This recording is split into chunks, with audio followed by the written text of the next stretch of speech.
네, 강프로입니다. 자, 오늘 HLB가 22평을 이탈한 이후에 4%까지 하락 마감이 됐습니다. 걱정하시는 분들이 있을 것 같아요. 자, 수급 한번 볼게요. 오늘 같은 경우에는 하락하니까 외국인이 이틀째 매수 물량을 확보를 해놨습니다. 근데 그렇게 큰 규모는 아니에요. 이걸 가지고 주가가 올라갈 수 있다? 그렇게 되지는 않습니다. 자, 보세요. 요 정도의 물량은 들어와야 됩니다. 여기 12월 14일 있죠? 그쵸? 이때를 기점으로 해서 외국인들이 500억 이런 식으로 매매가 진행돼서 중간중간 매도하는 물량이 나왔었지만, 그쵸? 대략 한 2천억 정도의, 그쵸? 한 달 동안 12월부터 1월 거의 한 첫째 주 정도까지, 그쵸? 이때까지 한 2천억 정도의 매수 물량이 쏟아져 들어왔습니다. 이건 매집이라고 제가 이야기를 드렸어요. 그 매집하는 구간 자체가, 그쵸? 한 4만 원을 기점한 요 정도부터니까 우리는 이 구간부터 외국인들의 적극적인 매집이 왔다고 생각을 하는 게 맞습니다. 그리고 매집을 왜 올려서 하겠냐, 밑에서 하겠지, 이렇게 보시는 분들이 있을 것 같아서 제가 다시 한번 말씀드리지만, 매집 있죠? 매집이라는 건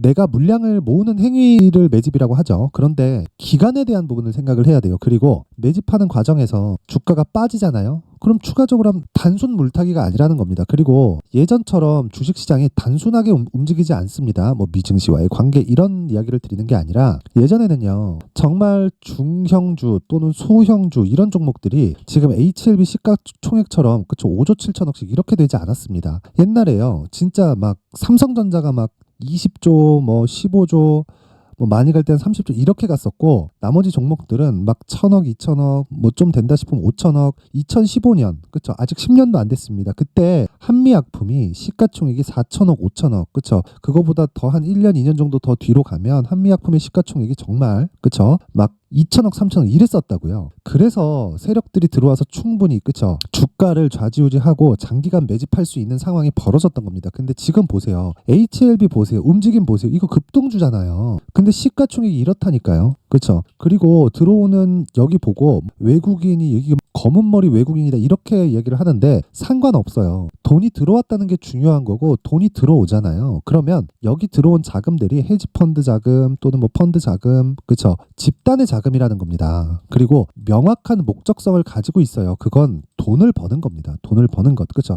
펀드 조성을 왜 해요? 돈 벌라고, 그쵸. 특히나 헤지펀드 같은 경우에는 절대 수익 추구형 펀드이기 때문에 어떤 상황에서든 수익이 발생을 해야 됩니다. 그쵸. 프랍 트레이더라고 들어보셨는지 모르겠는데, 프랍 트레이더는 시장이 좋든 나쁘든 수익을 지속적으로 내야 됩니다. 그러면 보세요. 이 구간에서 매집을 하다 그냥 빠지면 어떻게 되겠습니까? 매집 자체가 안 되는 거예요. 그렇죠? 그런데 정확하게 고가 매물을 흡수하면서 쓸어 담는 그런 상황이 벌어졌다는 거죠. 이때는 어떻게 될까요? 뭔가 정보가 들어온 게 있다는 겁니다. 그리고 그건 우리가 얻을 수 있는 정보보다 기관이나 외국인들이 얻을 수 있는 정보가 훨씬 더 양질의 정보를 얻을 수 있기 때문에 우리는 그런 부분을 가격으로 보고 판단하면 됩니다. 자, 우리보다 기관이 정보가 빠르다. 얘네들 뭔가 있겠지. 여기까지만 딱 생각하세요. 야, 저게 뭐지? 뭘 알고 있는 거지? 이렇게 생각하지 말라는 겁니다. 왜 그러냐면요, 주식은요 미래 가치를 반영하기 때문에 신고가 이후에 매물 소화 과정을, 지금과 같이 매물 소화 과정을 거치고 나서 고가 돌파를 하고 본격적으로 상승을 합니다. 이 부분. 자, 제가 에코프로 한번 보여드릴게요. 에코프로. 자, 간단하게 이야기 드리겠습니다. 주봉으로 놓고 보면, 자 보세요. 2020년도 에코프로 어떻게 됐나요? 10,000원부터 150,000원까지 올랐죠. 1년 반 걸렸습니다. 그리고 나서 주가를 60%딱 뺍니다. 그리고 나서 다중바닥을 만들어 놓고 신고가를 다시 만들어요. 그게 언제입니까? 23년이 되기 전이죠. 그쵸? 정확하게 23년이니까 여기가 23년이 되기 전에 22년 거의 한 9월, 10월, 11월 이때예요. 그쵸? 그러면 이때 당시에 신고가를 만들어 놓고 추가적으로 조정을 받는 겁니다. 그리고 나서 에코프로 어떻게 됐나요? 다들 아시잖아요. 그쵸? 이렇게 되고 고가 돌파하고 다시 추가적으로 시세가 나왔다. 얼마 정도까지 올라간다? 몰라요. 모르는데 시작점은 알 수 있다. 그러면 우리는 그 시작점에 적극적으로 공략을 할 수 있는 상황을 만들어 가야 돼요. 내 계좌의 상황을. 그러기 위해서는 가격에 대해서 디테일하게 봐야 됩니다. 그리고 우리가 이 내용을 가지고 HLB로 그대로 이 접목을 시켜서 보잖아요. 이제 신고가의 초입 구간에 온 거예요. HLB가 만약에 지금 실적이 좋잖아요. 그러면 제가 이렇게 말씀 못 드립니다. 왜 그러냐면요, 실적이 좋은 주식은 이미 비싸거든요. 이미 비싸요. 성장을 하지 못하는 주식은 아예 쌉니다. 근데 실적이 개선되고 실적이 피크 가기 직전에 있는 주식이다, 실적이 앞으로 더 좋아지지만 지금도 굉장히 나쁘지 않다 이러잖아요. 그러면 주가가 거의 꼭지에 와 있는 거고, 주가가 떨어지기 시작하잖아요. 그럼 실적 계속 올라요. 하지만 성장은 하지 못하죠. 그렇죠. 실적은 좋아 예상치에 비해서 실적은 좋아요. 그러니까 이런 상황이 벌어진단 말이죠. 그러면 HLB의 지금 실적은 어떻습니까? 적자.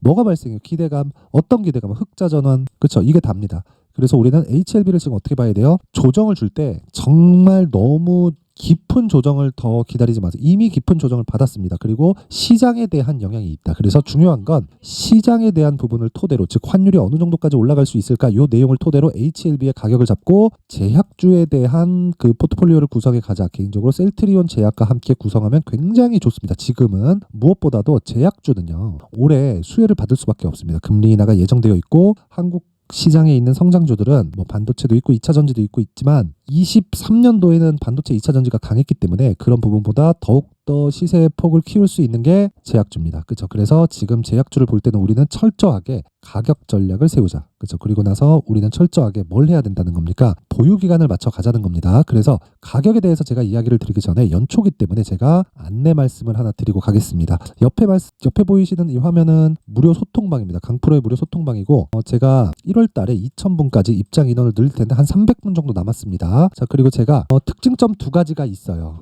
첫 번째, 무료로 진행한다. 왜 무료로 진행할까요? 전 채널 성장이 목적입니다. 그래서 그렇고, 두 번째, 신고가 종목만 매매한다. 그렇죠? HLB 지금 뭔가요? 신고가 종목이죠. 조정받으면 뭐예요? 눌림목이죠. 그렇죠? 눌림목 구간에서 뭘 해야 돼요? 대형주가 베이스로 깔려 있으면 내가 눌림목 구간에 매수할 수 있고 돌파 구간에 한 번 더 산다. 그렇죠? 그러면 여기서는 물량을 늘릴 수 있는 구간까지도 지금은 공략할 수 있고, 지금 제약주들의 움직임은 굉장히 좋습니다. 그래서 제가 계속해서 말씀드리는 게 신고가 구간에 있는 종목은 이미 돌아올 수 없는 강을 건넜다는 거고, HLB도 그것과 동일하다는 겁니다. 그런데 HLB뿐만 아니라 다른 신고가 종목이 있겠죠. 그 종목들은 어떤 식으로 진행이 되는지 한번 보겠습니다. 제가 딱 오늘을 포함해서 딱 세 종목만 딱 볼게요. 여기 보면 1월 15일 동방, 그쵸? 시장가 매수, 그쵸? 1월 15일 시장가 매수 어떻습니까? 장 시작 전에 진행이 된 거죠. 그쵸? 장 시작 전에 주문이 들어갔는데 이렇다는 건 어떻다는 거예요? 시가에 그냥 때려 박으라는 거죠. 그쵸? 그럼 시가에 체결됐다는 건데 오늘 어떻게 됐을까요? 오늘 상한가 마감이 됐습니다. 오늘 한 20% 정도의 수익 구간에서 끝났습니다. 그쵸? 내일 갭이 나오겠죠? 원래 저는 하락하기 전까지 안 파는데 내일 이건 팔 거예요. 왜 그래요? 아까 전에 말씀드렸죠. 신고가 구간을 거친 이후에 뭘 만들어야 된다? 매물 소화 과정. 그쵸? 즉 눌림목 구간을 만들어야 된다. 그래서 내일은 동방, 그쵸? 시가에 매도 주문을 넣을 예정입니다. 자, 그런데 1월 12일, 그쵸? 롯데정보통신, 흥하해운 이렇게 진행됐습니다. 롯데정보통신 먼저 보면, 자, 여기 보세요. 오늘 보합권에 끝났죠? 그쵸?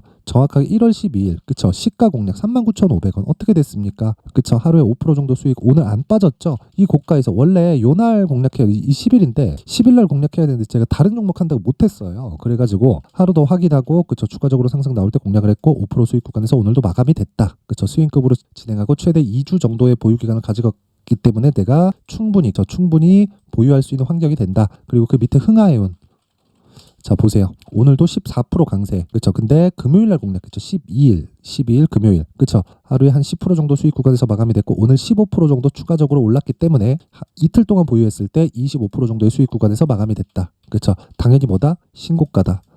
뭐 지정학적 리스크가 있습니다. 근데 그것보다 더 중요한 게 뭐예요? 그 전에 왜 신고가를 만들어 놓냐 이 말입니다. 그래서 제가 계속해서 말씀드리는 게 철저하게 가격에 의해서 보고 신고가 매매를 해야 된다. 정말 내가 매매하기 어렵다 하시는 분들은요, 이번 기회에 소통방으로 들어오세요. 저 긴 이야기 드리지 않겠습니다. 채널 성장이 목적이고요. 무료인데 구독과 좋아요, 그쵸? 이거 돈 드는 거 아니죠? 구독과 좋아요 꼭 좀 부탁드리고요. 상단에 있는 전화번호로 참여라고 문자를 보내주시면 제가 소통방 입장 링크를 제가 그 번호로 순차적으로 공유를 해드리도록 하겠습니다. 자, 연초 이벤트 하나 더 나갑니다. 제가 계속해서 신고가에 대해서 강조를 드렸기 때문에, 그쵸? 여기 신고가 검색기, 여기 나오는 롯데정보통신, 흥하해운과 같은 종목들을, 그쵸? 신고가 검색기를 통해서 제가 모두 포착을 하고 추적을 해 나간 내용이 있고요. 그리고 그 내용을 토대로 어떤 식으로 해야 될지, 그쵸? 여기 수익 모델에 대한 내용으로 제가 함께, 그쵸? 이런 식의 그 매매를 풀어가는 방법에 대해서 제가 준비를 해놨습니다. 이 내용도 채널 성장의 목적이기 때문에 구독과 좋아요 꼭 좀 부탁드리고요. 상단에 있는 전화번호로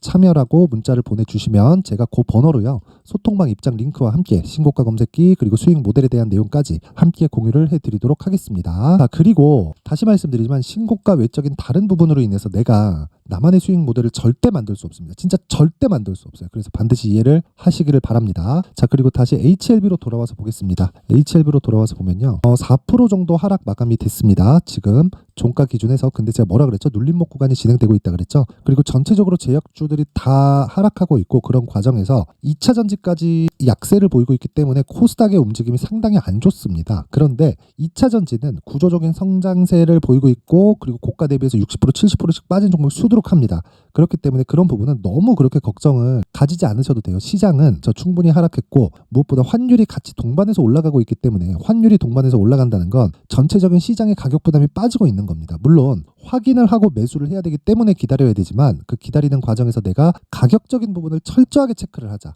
그게 HLB의 가격 전략입니다. 무언가 정보가 있겠지. 그것보다 더 중요한 게 내가 얼마에 매수하는지예요. 그렇죠? 그 내용을 가지고 제가 HLB의 가격 그리고 단기 보유 전략으로 준비를 해온 건데, 단기 보유 전략 아까 전에 말씀드렸죠. 2주 안에 내가 처리할 수 있는 내용, 그리고 그 내용을 가지고 가격을 디테일하게 잡아야겠죠. 왜? 2주 안에 수익 전환을 시켜야 되잖아요. 그렇죠? 이 처리를 해야 되기 때문에 우리는 가격에 대해서 디테일하게 잡아야 된다. 분량이 무려 20페이지에 걸쳐서, 그렇죠, 상세하게 내용을 준비를 해왔는데, 영상에서 이야기를 드리면 너무 긴 이야기가 될 수 있습니다. 그렇죠? 그래서 제가 이런 식으로 내용을 준비를 한 거지만, 이것도 채널 성장이 목적입니다. 그렇죠? 그래서 이 채널 성장을 위해서 정말 구독과 좋아요 꼭 좀 부탁드리고요. 상단에 있는 전화번호로 HLB라고 문자를 보내주시면 제가 가격 그리고 단기 보유 전략을 함께 공유를 해드리도록 하겠습니다. 항상 시청해 주셔서 감사드리고요. 무엇보다 이 신고가에 대해서 제가 계속 강조를 드리고 있으니까 정말 이해를 해야 된다는 겁니다. 그래서 제가 12월 달부터 진행하고 있는 신고가 주도주가 있는데, 그 종목을 어떤 식으로 진행하고 어떤 식으로 수익을 보고 있는지, 그리고 앞으로 어떤 식으로 진행할 건지, 그 부분에 대해서 제가 내용을 상세하게 준비를 해놨으니까 영상 끝까지 시청하시고요. 모든 분들이 성공 투자하셨으면 좋겠습니다. 네, 올 한 해를 뒤돌아보니까 구간별로 큰 수익이 나왔었던 종목들이 꽤 많이 보입니다. 1월 달에는 AI 관련주들이 있었고요. 그리고 2월 달부터는 2차 전지가 계속해서 강세를 보였죠. 자, 그리고 나서 3월 달이 되니까 AI 반도체 관련주들이 신고가를 만들면서 5월 달부터 시세를 큰 폭으로 냈죠. 저가부터 따진다면 한미 반도체와 같은 종목들도 올 한 해 6배 정도의 시세가 나왔습니다. 혹시라도 올해 수익을 보지 못하신 분들이 있다면요, 어떻게 시세가 움직이는지 반드시 익혀 놓으셔야 되고요. 만약에 그런 부분이 아직 준비가 되어 있지 않다면 어중간한 종목들 사고팔고 하지 마시고요. 딱 한 종목에 비중을 제대로 넣어서 확실하게 수익을 보는 방법이 필요합니다. 자, 그래서 제가 23년 12월 달 강프로의 대시세 종목을 준비를 해왔고요. 이 종목은 대기업을 상대로 안정적인 매출 구조를 갖추고 있는 데다가 이 규모가 40%를 넘나들고요. 호황기 때는 50%를 넘나드는 역대급인 이익 구조를 갖추고 있어서 대체 불가능한 기업이라고 보셔야 됩니다. 자, 지금 현재 주요 거래처는요, 삼성전자, 인텔, 하이닉스, TSMC, 엔비디아까지 모든 반도체 업체를 고객사로 확보하고 있는 상황이고요. 이 재무제표 상황을 보면요, 이익률 자체가 넘사벽인 걸 알 수 있습니다. 넘을 수 없다는 거겠죠. 첫 번째 급등 포인트를 보면요, 앞서서 보여드렸었던 실적은요, 23년도 개화 시기에 접어들었었던 AI 반도체의 실적이 포함되지 않은 실적입니다. 자, 그런데 올 한 해 개화 시기에 접어들었었던 새로운 반도체의 실적치가 더해지면요, 질적인 성장보다 양적인 증가가 함께 이루어지게 되고요. 그런 부분을 한미 반도체가 이미 시세로 보여줬죠. 저가부터 6배 강세를 보인 상황이 있습니다. 강프로의 무료 소통방이죠. 어떻게 매매를 했느냐? 5월 25일 날, 그쵸? ISC를 49,800원에 매수를 했고요. 자, 그리고 나서 2달도 되지 않아서 한 100% 정도의 수익을 만들어냈습니다. 자, 근데 6월 2일 날 내용 한번 확인해 보시면, 자, 한미반도체 26,000원까지 올려서 잡겠다는 내용이 있죠. ISC와 함께 새로운 반도체 관련 종목입니다. 이때 당시 가격이 25,650원이었는데 그냥 올려서 잡으라는 거겠죠. 지금 현재 한미반도체 가격이 62,000원인 걸 본다면요, 항상 주가는요, 신고가 이후에 공략하는 것이 좋고, 그랬을 때 단기간에 100% 수익이 가능한 구조를 만들 수 있습니다. ISC도 그렇고 한미 반도체도 마찬가지예요. 당연히 에코프로도 마찬가지입니다. 두 번째 급등 포인트를 보면요, 자, 개인용 PC를 비롯해서 서버, 클라우드, 그리고 우리가 사용하는 스마트폰까지 기본적인 PC 구조와 동일하고요. 새로운 반도체의 구조도 동일한 구조를 갖추고 있습니다. 자, 근데 한미 반도체의 상승 이유도요, 이러한 구조가 동일하게 진행되기 때문이고, 이 구조는 절대로 바뀔 수가 없습니다. 11월 달에 새로운 뉴스가 나왔습니다. 자, 온 디바이스까지 더해지면 비메모리의 사용처는 계속해서 증가할 것은 너무 당연한 이야기고요. 그런 부분을 감안했을 때 이 기업은요, 질적인 부분에 대한 성장이 아니라 양적인 증가까지 이룰 수 있는 상황이 된 겁니다. 한미반도체의 시세를 보면 아직은 굉장히 저렴한 상태를 유지하고 있고요. 세 번째 상황을 보면요. 엔비디아의 실적인데요. 이건 올해 초 대비해서 4배 정도의 상승폭이 나왔고요. 주가도 그 정도가 당연히 올랐죠. 주식 투자를 할 때는 예상하는 게 아니라 확정치를 보고 매매를 해서 수익을 낼 수 있어야 됩니다. 앞서서 제가 보여드렸었던 내용인 ISC도 그렇고요. 한미 반도체도 그렇고 확정된 내용이 있었죠. AI에 대한 개화 시기에 맞춰서 삼성전자와 SK 하이닉스가 강세를 보이는 구간이 있었고요. 엔비디아가 강세를 보였습니다. 삼성전자도 그렇고 하이닉스도 그렇고 엔비디아도 마찬가지고요. 생각해 보시면 세력들이 어찌할 수 없는 정도의 사이즈를 가지고 있는 그런 종목들이죠. 그렇기 때문에 제가 계속해서 이야기를 드리는 겁니다. 확인하는 데는 확정치가 필요하다고요. 엔비디아 실적만큼 확실한 재료가 있을까요? 엔비디아의 실적의 증가세는요. 앞으로 다가올 AI 반도체의 수요 증가가 있을 수밖에 없다는 거고, 그리고 그에 맞춰서 단가는 폭증하고 있는 상황인 게 엔비디아의 실적을 보면 알 수 있고요. 그리고 삼성전자와 SK 하이닉스로 연결이 되고요. 그래서 한미반도체가 올라온 그런 상황입니다. 한미반도체만큼 추가적으로 상승할 수 있는 종목이 있다는 게 하이닉스를 포함해서 삼성전자의 시세 그리고 엔비디아의 실적을 보면 알 수 있고요. 그래서 준비한 4분기 대시세 종목, 내년 초까지 강세를 보일 수 있는 종목을 준비를 해왔습니다. 어렵게 생각하지 마시고요. 기본적으로 신고가 구간에 있는 종목이기 때문에 하락에 대한 저항성은 충분히 갖춰져 있는 종목이고 이미 시세가 시작이 됐습니다. 무엇보다 중요한 건 얼마에 사는 걸 텐데 제가 그런 부분까지 상세하게 준비를 해놨으니까 영상 상단에 있는 전화번호로 대시세라고 문자를 보내주시는 분들에 한해서만 무료로 공개를 하도록 하겠습니다. 매매하는 과정에서 수익이 잘 안 난다 하시는 분들은 이 종목 딱 받아가서 큰 수익 내셨으면 좋겠습니다.